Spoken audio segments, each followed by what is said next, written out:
हरियाणा विधानसभा चुनाव में हर कोई ये जानना चाहता है कि भूपेंद्र हुड्डा के गढ़ उनके खुद के जिले रोहतक में क्या चल रहा है। रोहतक की 4 सीटों पर भूपेंद्र हुड्डा का क्या अब की बार डंका बज रहा है या उनको इस बार कोई नुकसान हो रहा है, कौन सी सीट पर उनके प्रत्याशी भारी हैं और कौन सी सीट फंसी हुई है, इन सारे सवालों का जवाब जानना बेहद जरूरी है। खरी खरी न्यूज आपको आज की इस खबर में ग्राउंड जीरो रिपोर्ट के आधार पर बता रहा है कि रोहतक जिले में क्या चल रहा है, इसलिए आज की इस बेहद खास खरी खरी खबर को आप जरूर देखिए।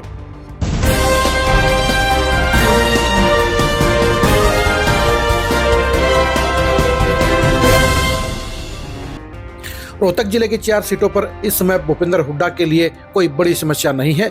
एक सीट पर ही उनके लिए दिक्कत है, एक सीट पर ही कांटे का मुकाबला है। बाकी की 3 सीटों पर भूपेंद्र हुड्डा के लिए कोई टेंशन नहीं है।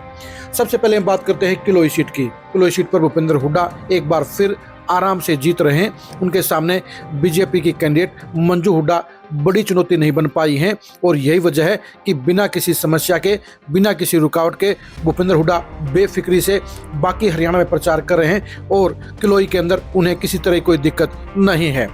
अगली सीट है कलानौर की। कलानौर सीट के ऊपर भी शकुंतला खटक जीत का चौका लगाती हुई नजर आ रही हैं। उनके सामने भी बीजेपी की रेणु डाबला अपने चुनाव को नहीं उठा पाई है। उनसे जो उम्मीदें की जा रही थी वो उसके हिसाब से खरी नहीं उतरी हैं।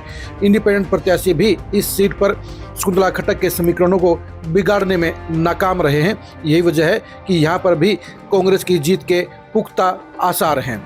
तीसरी सीट है महम की। महम सीट के ऊपर भी कांग्रेस के कैंडिडेट बलराम दांगी की जीत में कोई दिक्कत नहीं है। वो असरदार जीत दर्ज करने की ओर तेजी से बढ़ रहे हैं।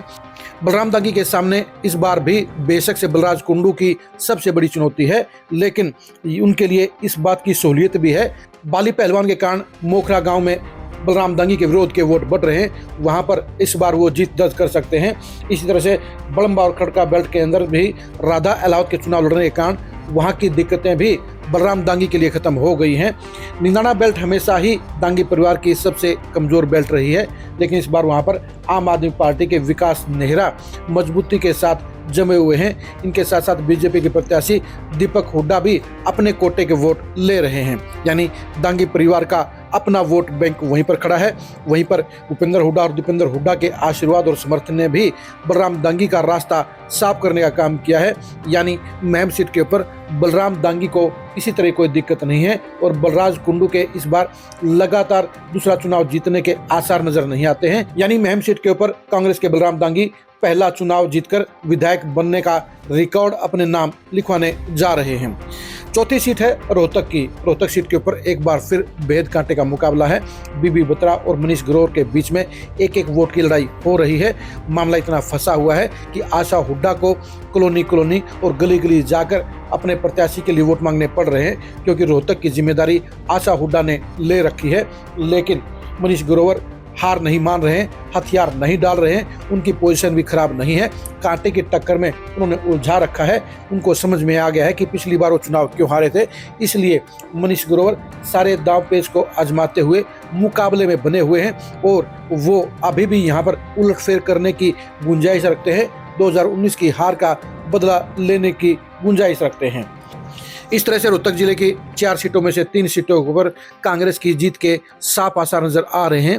सिर्फ रोहतक सीट ही फंसी हुई है, यानी भूपेंद्र हुड्डा के लिए पिछली बार का आंकड़ा मेंटेन रखा हुआ है।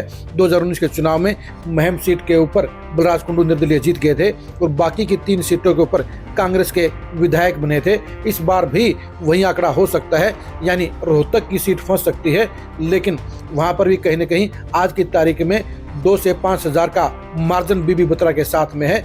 यानी कहने को 4 सीटों पर आज की तारीख में कांग्रेस आगे है, लेकिन रोहतक सीट के ऊपर 2 से 5 हज़ार का आंकड़ा अगले 10 दिन में घटने में भी कोई देर नहीं लगा सकता है और 5 से 10 का भी आंकड़ा हो सकता है। लेकिन आखिरी दिन तक मनीष ग्रोवर के साथ में कांग्रेस प्रत्याशी बीबी बत्रा को पसीना बहाना पड़ेगा। इसके अलावा वहां पर हुड्डा फैमिली को भी और जोर लगाना पड़ेगा, तभी रोहतक की सीट क्लियर हो पाएगी।